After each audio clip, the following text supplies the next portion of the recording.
Right. ஆண்டவர் நம்மை ஆசீர்வதிப்பார். ஆண்டவர் நம்மை ஆசீர்வதிப்பார். சத்தமா சொல்லுங்க.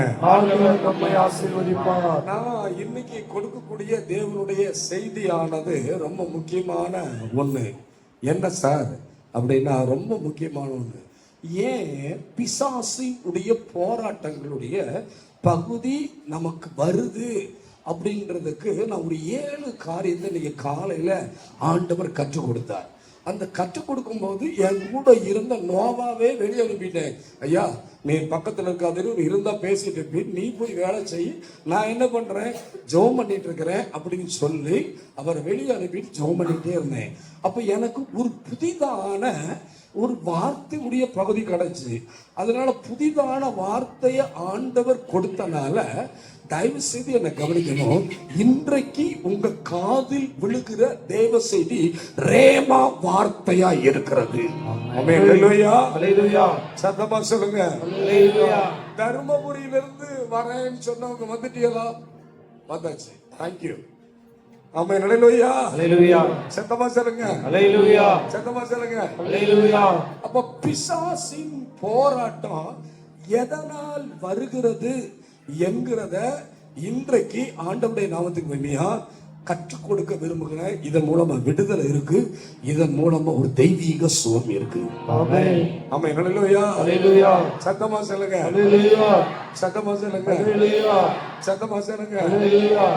தயவு செய்து நல்ல கவனிங்க. எழுதுறவங்க எழுதிக்கோ, ஊழியத்தில் இருக்கிறவங்க இந்த பாடத்துடைய பகுதி உங்களுக்கு தேவை.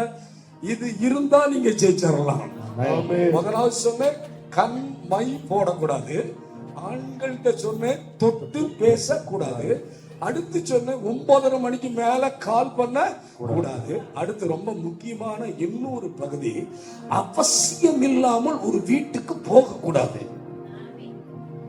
அவசியம் இல்லாம ஒரு வீட்டுக்கு நான் இருக்கிறேங்க. ஆண்டவருடைய நாமத்துக்கு 18 ஆண்டுகள் எனக்கு திருமணம் ஆயிடுச்சு. 18 வருஷம் ஆச்சு. நான் வளையம்பட்டிக்கு போவேன். வளையம்பட்டிக்கு போய் என் மாமனார் வீட்டுக்கு நான் போவேன். என்ன கவனிச்சு பார்க்கணும். கொஞ்ச நாளுக்கு முன்னாடி ராயப்பன் மருமகன் அப்படின்னு சொல்லிட்டு இருந்தாங்க. அப்போ நான் சந்தோஷமா இருந்துச்சு. இப்போ ஆண்டவருடைய நாமத்துக்கு மகிமையா சொல்றேன், இப்ப ராயப்பன் மருமகன் அல்ல, ஊட்டி பாஸ்டர். அவர் மாமனார் வீட்டுக்கு போகிறார். கொஞ்ச காலம் யாருடைய பேரு தெரிஞ்சுன்னா என் மாமனாருடைய பேரு தெரிஞ்சு. இப்ப யாரு அப்படின்னா, நான் பஸ் ஸ்டாண்ட விட்டு பஸ்ஸை விட்டு இறங்கும் போது ஊட்டி பாஸ்டர் வந்திருக்கிறாரு. நான் வளையம்பட்டிக்கு போகும்போது எந்த வீட்டுக்கும் நான் போனதில்லை. ஆனா என்னை தேடி ஜனங்கள் வந்து கொண்டே இருக்கிறார்கள். ஆமென். ஹல்லேலூயா. நான் கூப்பிட்டாதான் போகிற ஆளு. ஆமென். ஹல்லேலூயா. ஹல்லேலூயா. சத்தமா சொல்லுங்க. ஹல்லேலூயா. அப்ப பிசாசு ஒரு மனிதனுடைய வாழ்க்கையில பிடிக்கிறதற்குரிய காரியத்தை சொல்ல போகிறோம். ரொம்ப முக்கியமான பகுதி. ஆண்டவருடைய நாமத்துக்கு மகிமையா இன்றைய நாள்ல 2 நாளாகமும் 27வது அதிகாரம் 2வது வசனத்தை வாசிப்போமே. 2 நாளாகவும் 27:2. அவன் தன் தகப்பனாகிய உசியா செய்தபடியெல்லாம் கர்த்தரின் பார்வைக்கு செம்மையானதை செய்தான். ஆனாலும் அவனைப் போல கர்த்தருடைய ஆலயத்திற்குள் பிரவேசியாது இருந்தான். என்ன கவனிக்கணும். பிசாசு ஒரு மனிதனை தாக்குவதற்கு முதல் காரணம், அல்லது ஆண்டவர் ஒரு மனிதனை அடிப்பதற்கு முதல் காரணத்துடைய பகுதியை அந்த அதிகாரத்துடைய பகுதியில நீங்க கவனிச்சு பார்ப்பீர்களா? 2 நாளாகவும் 26:16 பார்ப்போம். அவன் பலப்பட்ட போது தனக்கு கேடு உண்டாக மட்டும் அவனுடைய மன மேட்டிமை ஆகி தன் தேவனாகிய கர்த்தருக்கு விரோதமாக மீறுதல் செய்து தூப பீடத்தின் மேல் தூபம் காட்ட கர்த்தருடைய ஆலயத்துக்குள் பிரவேசித்தான். இப்ப என்ன கவனிக்கணும். உசியா ராஜா என்கிற நபர் யாராருக்கு 16 வயசு ஆயிடுச்சு? 16 வயசு ஆயிடுச்சு அப்படின்னு கை தூக்குங்க.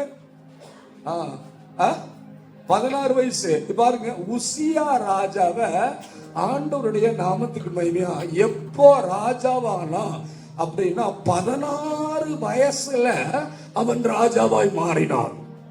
அப்ப ராஜாவாய் மாறின உடனே அவனுடைய ராஜ்யபாரம் பலப்பட்டது. 52 வருடம் தேசத்தை ஆளுகை செய்தான். இப்ப என்ன கவனிக்கணும்? அவன் கோபுரங்களை கட்டினான், மரத்தை நட்டுனான். அது மாத்திரம் அல்ல, படைகளை என்ன பண்ணான்னா பெருசுபடுத்தினா, விவசாயத்துக்கு முக்கியத்துவம் கொடுத்தான். ஆனா ஒண்ணே என்ன தெரியுமா? இந்த நல்ல குணமெல்லாம் அந்த உசியா ராஜாவுக்கு இருந்துச்சு.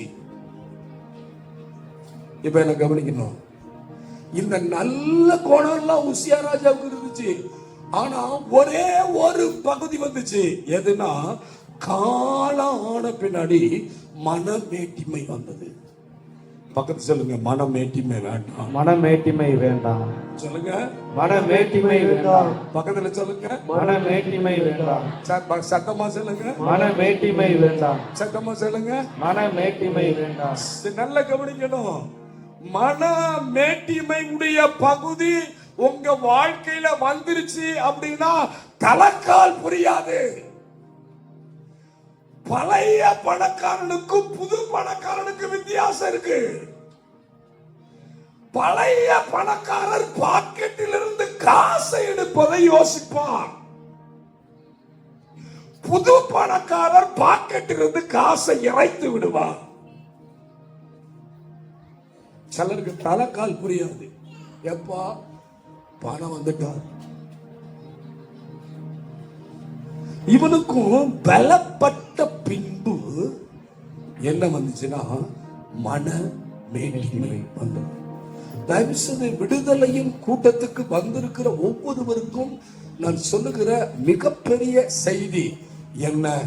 ஒன்னும் மனமேட்டிமை வேண்டாம். இரண்டாவது, ஊழியக்காரர்கள் செய்ய வேண்டிய காரியத்தை ஊழியக்காரர்கள் செய்வார்கள். ஊழியக்காரர்கள் செய்யத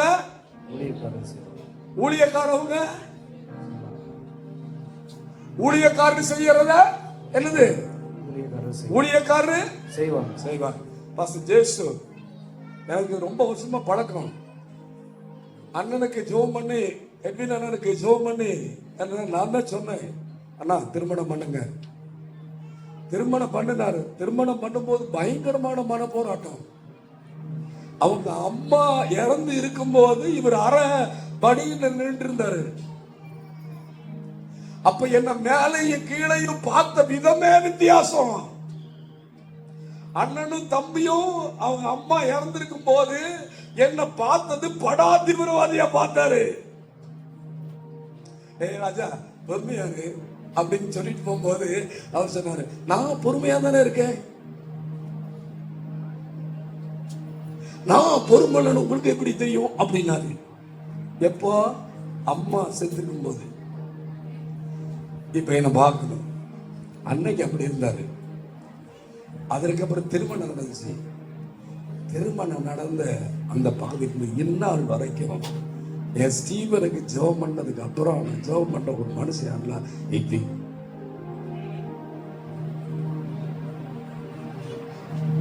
இப்ப என்ன பார்க்கணும், நான் ஜெபம் பண்றேன், இப்ப நல்லா இருக்கணும்னு சொல்லி ஜெபம் பண்றேன். நான் ஒரு பிரிண்ட் போயிட்டு இருந்தாரு. பிரிண்ட் போயிட்டு இருக்கும்போது இந்த தொழில் வேணராசா ஆட்டோ ஓட்டும் அப்படின்னு ஆட்டோ எடுத்த பின்னாடி அதுக்கு சாலோம் பேரிட்டாரு. அப்ப என்னாச்சு தெரியுமா? ஆட்டோ ஓட்டிட்டு ஆட்டோவை இங்க கொண்டு வந்தாரு. நான் ஜெபம் பண்ணேன். நான் சொன்னேன், என்ன தெரியுமா, ஆட்டோ ஒரு ஆளுக்கு டெய்லி 300 ரூபாய் சார் கொடுத்தரணும் அப்படின்னு சொன்னேன். என்ன பார்க்கணும், எத்தனை வருஷம் பாஸ்டர்? 2 வருஷத்துக்கு கொடுனா அப்புறம் நம்ம பார்த்துக்கலாம். இன்ன வரைக்கும் அவங்க மாமனார் ஆட்டோ தான். ஆனா இன்னைக்கும் 300 ரூபாய தவறாம கொடுத்துட்டு இருக்கிறாரு. ஆமா, ஹல்லேலூயா, ஹல்லேலூயா. நான் அவங்க அப்பாட்ட ஒரு வார்த்தை சொன்னேன், இந்த ஊழியத்துக்கு அனுப்பி வைங்க, இவனை உங்களுக்கு அப்புறம் ஒரு தேவ ஊழியனா நிலைநிக்கிறதுக்கு நான் ஜெபம் பண்றது பார்த்தவங்கள இங்கேயே ட்ரெயின் பண்ணிடுறேன், இங்கேயே உதைச்சிடுறேன், இங்கேயே என்ன பண்ற இடிச்சிடுறேன், இங்கேயே யாரையும் சைட் அடிக்காம இருக்கிறதுக்கு ட்ரெயின் பண்ணிடுறேன். பின்னாடி உங்களுக்கு போகலாம் என்ன பண்ணுவாங்களா முதுகேல வாய்ந்து இருப்பான்னு சொன்னேன். அன்னைக்கு சொன்னங்க, இன்னும் வரைக்கும் ஆண்டோடைய நாமத்துக்கு மகிமை சொல்றேன். அவங்க அப்பாட்ட சொன்ன பாசிட்ட அன்னையிலிருந்து இன்னும் வரைக்கும் எதை எதிர்பார்க்காம அருமையான தம்பி ஆண்டோடைய நாமத்துக்கு மகிமா வந்திருக்கிறாரு. நம்ம இல்லையா, இங்க அவங்க மியூசிக்க வாசிக்கிறாரு, அங்க அவங்க சர்ச்சில் வர்ஷிப் பண்றாரு. நான் 2 நாள் போன் பண்ணேன், பாஸ்டர்ப்பா எப்படி இருக்கான் அப்படின்னு ஒரு வார்த்தை சொன்னாரு. என்ன தெரியுமா பாஸ்டர், அங்க வந்த பின்னாடி என் பையன் வாழ்க்கைய ஏசப்பா மாத்தி இருக்கிறாரு. அம்மே நல்லையா, அம்மே நல்லையா. இப்ப என்ன கவனிக்கணும், அதை நான் திரும்பி சொன்னேன். என்ன தெரியுமா பாஸ்டர், இப்ப ட்ரைன் அப் பண்ணுங்க, இப்ப ஜெபம் பண்ண வைங்க. ஆனா ஒண்ணு, நீங்க செய்ய வேண்டிய ஊழியத்தை நீங்க தான் செய்யணும். ஆமென் அல்லேலூயா. பக்கத்துல கையிட்டு சொல்லுங்க, நீங்க செய்ய வேண்டிய வேலைய நீங்க தான் செய்யணும். சத்தமா சொல்லுங்க, நீங்க செய்ய வேண்டிய வேலைய நீங்க தான் செய்யணும். சத்தமா சொல்லுங்க, நீங்க செய்ய வேண்டிய வேலைய நீங்க தான் செய்யணும். சத்தமா சொல்லுங்க, நீங்க செய்ய வேண்டிய வேலைய நீங்க தான் செய்யணும். சத்தமா சொல்லுங்க, நீங்க செய்ய வேண்டிய வேலைய நீங்க தான் செய்யணும். என்ன கவனிக்கணும். உசியா ராஜா 16 வயசுல ராஜா பலப்பட்ட பின்பு இதயம் மதிமயங்கிருச்சு. அதனால அவன் ஆலயத்துக்குள்ள துணிகரமா போனான். ஆசாரியன் செய்ய வேண்டிய காரியத்துடைய பகுதியை செய்தான். இப்ப என்ன பார்க்கணும், பார்த்தால செய்தால அங்க இருக்கிற பராக்கிரமசாலிகள், அங்க இருக்கிற ஆசாரியர்கள் சொன்னாங்க போவாத செய்யாதன்னு. மீறி செய்ததுனால நீங்க 26வது அதிகாரத்துடைய பகுதியில கவனிச்சு பார்க்கணும். 19வது வசனம். அப்பொழுது உசியா கோபம் கொண்டான். அவன் தூப கலசத்தை தன் கையிலே பிடித்து ஆசாரியரோட கோபமாய் பேசுகிற போது ஆசாரியருக்கு முன்பதாக கர்த்தருடைய ஆலயத்திலே தூப பீடத்துக்கு முன் இருக்கிற அவனுடைய தெய்வமே உள்ளே துணையா வர வேண்டும். நல்லவரே வர வேண்டும். நல்லவரே துயாவியே அன்பினாவி கையை தட்டி தேற்றும் தெய்வமே உச்ச கண்ணீரை உள்ளே துணையா வர வேண்டும். வல்லவரே இப்போ வர வேண்டும். வல்லவரே உசியா ராஜா அவன் என்ன பண்ணான் தெரியுமா, மனம் மேட்டிமை அடைந்து தேவ ஊழியக்காரர்கள் செய்ய வேண்டிய பகுதியை அவன் துணிந்து செய்ததுனால ஆண்டவர் அவனை அடித்தார். கவனிக்கணும், ஆண்ட்ராய்டு மொபைல் யூஸ் பண்ற எல்லாரும் என்ன கவனிக்கணும். ரொம்ப முக்கியமான ஒண்ணு, அடுத்த ஊழியக்காரருடைய பகுதியை தப்பா போடுறாங்கன்னு சொல்லி அதை லைக் பண்ணாதீங்க. ஏன்னா ஒருவேளை நீங்க பார்க்கிற ஊழியக்காரர், கேட்ட ஊழியக்காரர் நல்லவராயிருப்பார், அவர் மன்னிப்பு கேட்டிருப்பாரு, அவருடைய பாவத்துக்காக அவர் கண்ணீர் வடிச்சிருப்பாரு, மீறுதலுக்காய் வேண்டுதல் செய்திருப்பாரு. ஆனா ஒண்ணுங்க, நம்ம வாயை திறந்து பேசக்கூடாது. விசுவாசி எல்லாம் சொல்லுங்க, நம்ம வாயை திறந்து ஊழியக்காரரை பேசக்கூடாது. சொல்லுங்க, நம்ம வாயை திறந்து ஊழியக்காரரை பேசக்கூடாது. சத்தமா சொல்லுங்க, நம்ம வாயை திறந்து ஊழியக்காரரை பேசக்கூடாது. சத்தமா சொல்லுங்க, நம்ம வாயை திறந்து ஊழியக்காரரை பேசக்கூடாது. ரொம்ப முக்கியமா தெரியுமா, ரொம்ப முக்கியமான ஒண்ணு தெரியுமா, இப்ப இருக்க போல இந்தியாவில் இருக்கிற பெரிய பிசாசு என்ன தெரியுமா, என்ன தெரியுமா முக்கியமான பிசாசு? ஒரு ஊழியக்காரை இன்னொரு ஊழியக்காரை ஏற்றுக்கொள்ள முடியாதபடிக்கு இருக்கிற பிசாசு.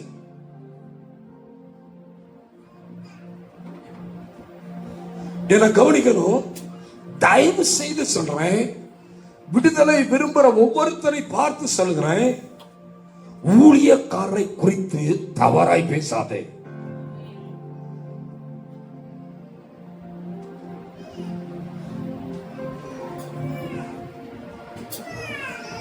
நிறைய பேத்துக்கு முகம் மாறுது. நம்ம பாஸ்டர்ஸ்க்கு இருக்கிற கெட்ட பழக்கத்தை சொல்றேன். கெட்ட பழக்கம், நம்ம பாஸ்டர்ஸ்க்கு இருக்கிற கெட்ட பழக்கம், மன்னிக்கணும். சேலத்துல இருந்து மன்னிக்கணும். நம்ம பாஸ்டர்ஸ்க்கு இருக்கிற கெட்ட பழக்கத்தை சொல்றேன், உண்மையை சொல்றேன். நமக்கு காய்ச்சல்னா நம்ம போய் மெடிக்கல்ல என்ன பண்ணுவோம், மெடிசன் வாங்குவோம், பாராசிட்டமாலுடைய பகுதி போடுவோம். அடுத்து MBBS பார்ப்போம். ஆனா ஒண்ணு என்ன தெரியுமா, நம்ம விசுவாசிய இன்னொரு இடத்துக்கு விடுதலைக்கு அனுப்பி என்ன பண்ண மாட்டோம், விடுதலைக்கு நேரம் நடத்த விட மாட்டோம்.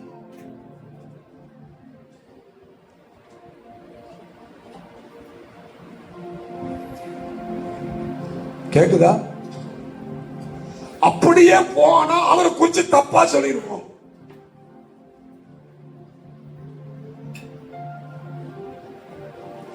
நான் தேவ பிள்ளை ஊழியக்காரனை சொல்றேன், ஒரு விசுவாசி உங்களை விட்டு போகுது அப்படின்னா அது விசுவாசி மேல பிரச்சனை.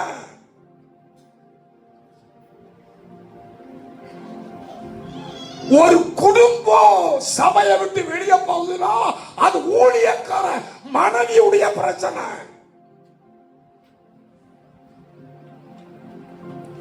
ஒரு 10 பேர் சபை விட்டு போறோம் அப்படின்னா அது உடன் ஊழியனுடைய பிரச்சனை.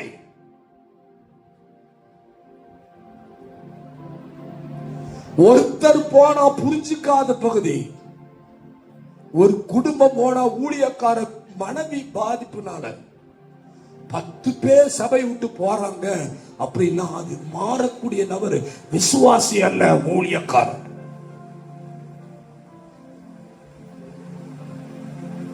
நிறைய பேர் மன்னிப்பு கேட்கணும். இன்னைக்கு நிறைய பேர் மன்னிப்பு கேட்கணும். நான் சமயத்தை நாகர்கோவில் போயிருந்தேன், இன்ஜினியர் சாருடைய வீட்டுக்கு போயிருந்தேன். அன்னையிலிருந்து உபவாசம் பண்ணேன். ஏன்னா அந்த பாஸ்டர் உங்க ட்ரெயின்ல ஏற்றி விட்டாங்க. போனவன ஏசி கம்பார்ட்மெண்ட் போனவனு மேல சீட்டு, என்னால மேல ஏற முடியல. டிக்கெட் செக்கர் வராரு, டிடிஆர்ட்ட கொடுக்குறேன், சார் சீட்டெல்லாம் ஃபில்லா இருக்கு, ஒன்றும் பண்ண முடியாது, எப்படியே மெதுவை ஏறி படுத்துக்குங்கன்ட்டாரு.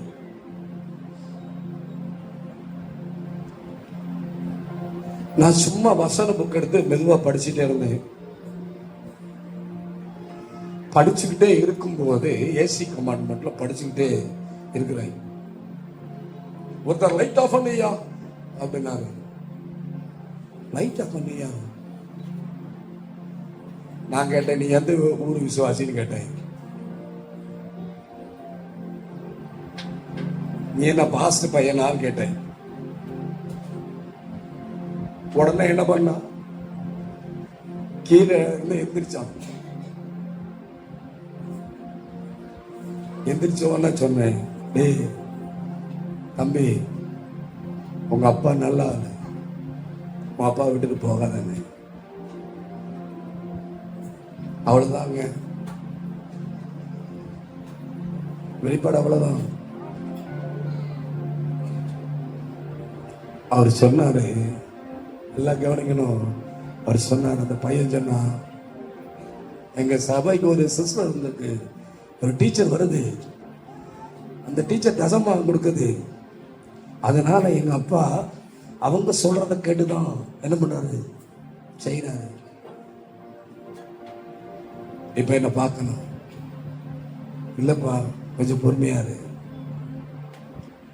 அப்படின்னு ஆண்டோடைய நாமத்துக்கு மகிமையா சொல்றேன். சீட்டை எனக்கு கொடுத்துட்டு பாஸ்டர் படுத்துக்குங்க. சொர்ணூர்ல இறங்கும்போது சொல்றான்,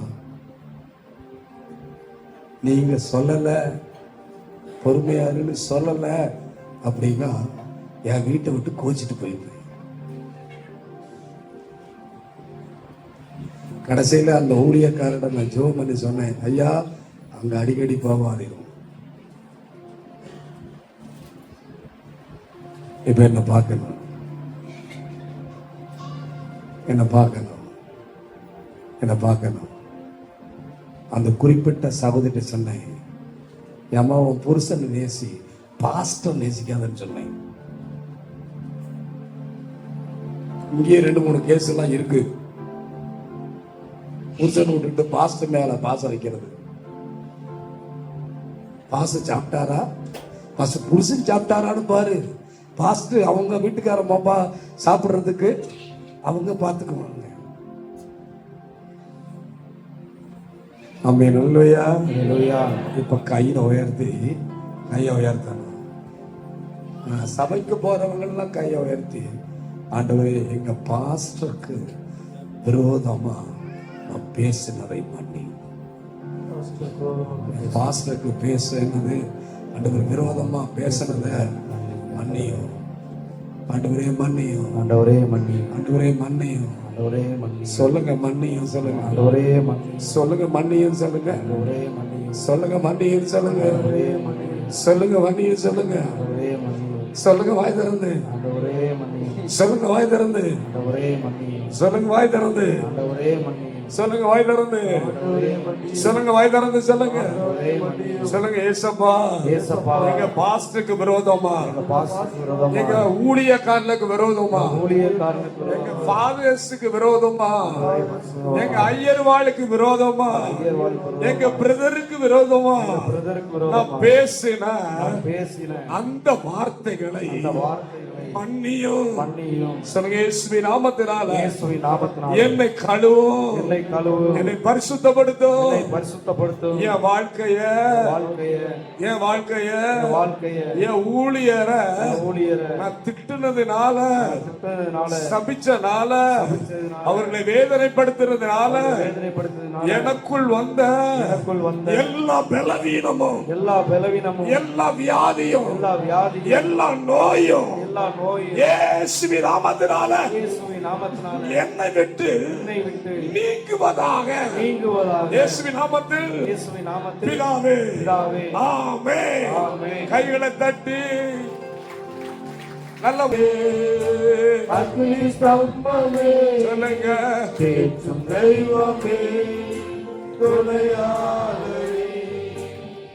என்ன பாருங்க, என்ன பாருங்க, என்ன நிமிந்து பாருங்க, என்ன நிமிந்து பார்க்கணும், என்ன நிமிந்து பார்க்கணும். இது பாவம். பக்கத்துல சொல்லுங்க, இது பாவம். சத்தமா சொல்லுங்க, இது பாவம்.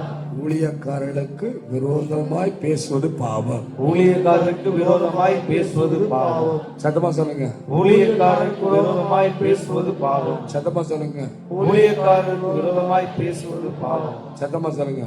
ஊழியக்காரருக்கு விரோதமாய் பேசுவது பாவம். அப்ப உசியாவுக்கு பாதிப்பு வந்ததுக்கு முதல் காரணம் என்னன்னா, ஊழியக்காரனை ஓவர்டேக் பண்ணனோட.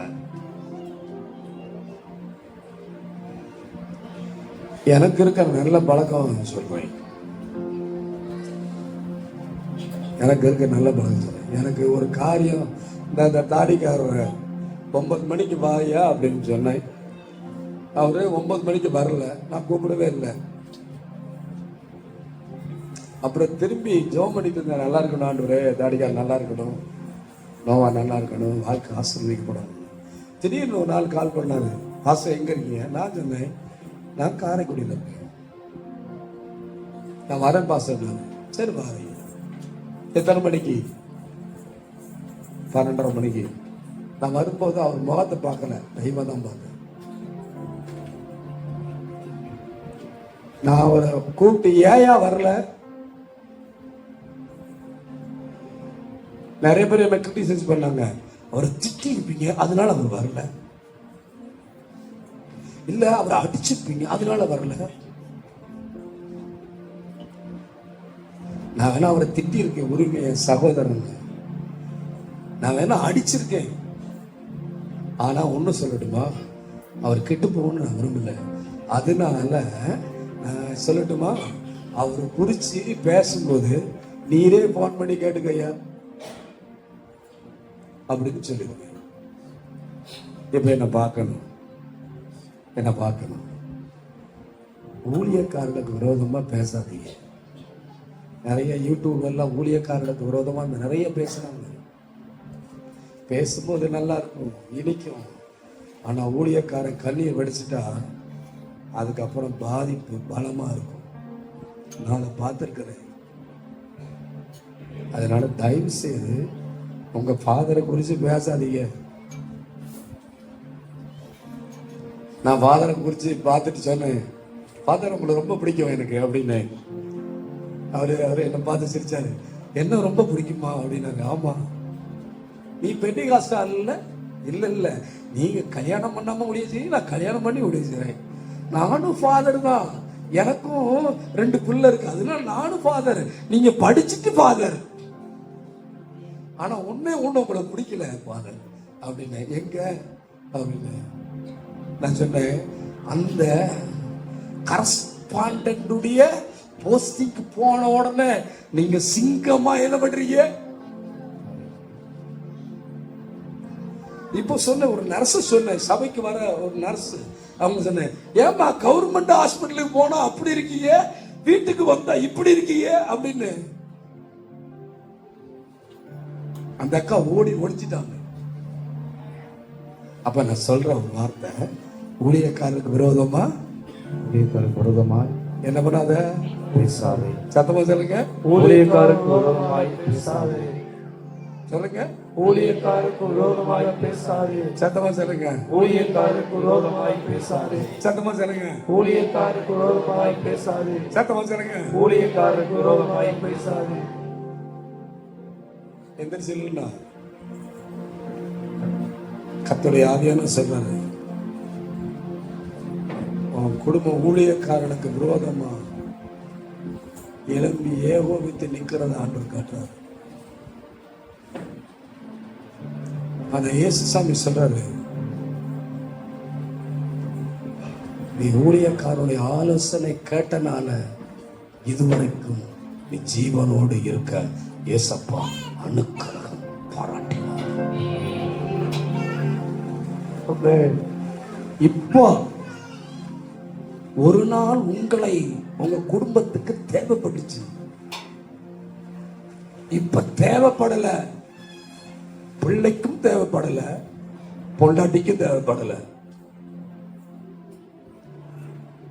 நீ எப்ப சாவ அப்படின்னு சொல்லி எதிர்பார்க்கிற குடும்பத்தின் நடுவில் இருக்கிறதா ஆண்டவர் காட்டுறாரு.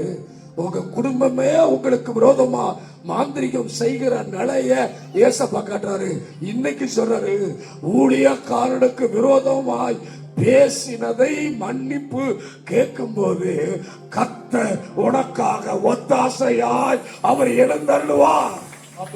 கைய தட்டி நல்ல உற்சாகமா கைய தட்டி, நல்ல பலத்தோடு கைய தட்டி. இப்ப என்ன பார்க்கணும், என்ன பார்க்கணும்? ஏன் எந்திரிச்சு நில்லுமா, எந்திரிச்சு நில்லு. ஏன் வீட்டுக்குள்ள செத்த ஆவியுடைய பகுதியே ஓட்டம் ஓடிக்கிட்டு இருக்கு? ஏன் வாழ்க்கையில முன்னேற்றம் அடைய முடியல? ஏன் போராடிக்கிட்டே எதிர்நீச்சல் போட்டுக்கிட்டே இருக்கிற சூழ்நிலை வருது? இங்க இருக்கிற எல்லாரை பார்க்கலும் அழுகையுடைய பகுதி பள்ளத்தாக்கு ஏன் வருது அப்படின்னா, ஆண்டவர் சொல்றாரு, ஊழியக்காரனுடைய கண்ணீருடைய பகுதி உன் குடும்பத்தை பாதிக்கிறதை ஆண்டவர் காட்டுறாரு. அது எந்த ரீதி அப்படின்னா, அது மருத்துவ செலவுக்கு நேரம் உன் குடும்பத்துடைய பகுதியை இழுத்து கொண்டு போகிற நிலையை ஏசப்பா காட்டுறாரு. அப்ப எதை ஊழியக்காரருக்கு செய்வேன்னு சொன்னீங்களோ அதை யோசித்து பாருங்க. மலை தேசத்தில் உள்ளவன் கண்ணீர் வடிக்கிறதை ஏசப்பா காட்டுறாரு. குழந்தை அழாம வச்சிருங்க. மலை தேசத்தில் உள்ளவன் அந்த ஆளு யாரு அப்படின்னா மலை தேசத்தில் உள்ளவர் அப்படின்னு சொல்றாரு. இப்போ அவர் சொல்றாரு, கர்த்தருடைய ஆவியானவர் சொல்றாரு, மலை தேசத்தில் இருக்கிற ஊழியக்காரனுடைய அழுகை உடைய பகுதி உன் குடும்பத்தை பாதிக்குது. இன்னைக்கு ஆண்டவர் சொல்றாரு, இன்னைக்கு சொல்றாரு, மனம் திரும்ப ஒப்பு கொடுப்பாரா? கர்த்தருடைய ஆவியானவர் அனுக்கிரகம் செய்வே என்று சொல்லுகிறார். அனுக்கிரகம் செய்வேன் என்று சொன்னாரு. நான் பாவம் செய்தேன், உம்மை நோக செய்தேன், உம்மை தேடாமல் வாழ்ந்து வந்தேன். நான் பாவம் செய்தேன், சொல்லுங்க, செய்தேன், உம்மை தேடாமல் வாழ்ந்து வந்தேன். என்னை மன்னியோ தெய்வமே, சொல்லுங்க, என்னை மன்னியோ தெய்வமே. நான் பாவம் செய்தேன், சொல்லுங்க, கையை உயர்த்தி, பாவம் செய்தேன், உம்மை உம்மை தேடாமல் வாழ்ந்து வந்தேன்.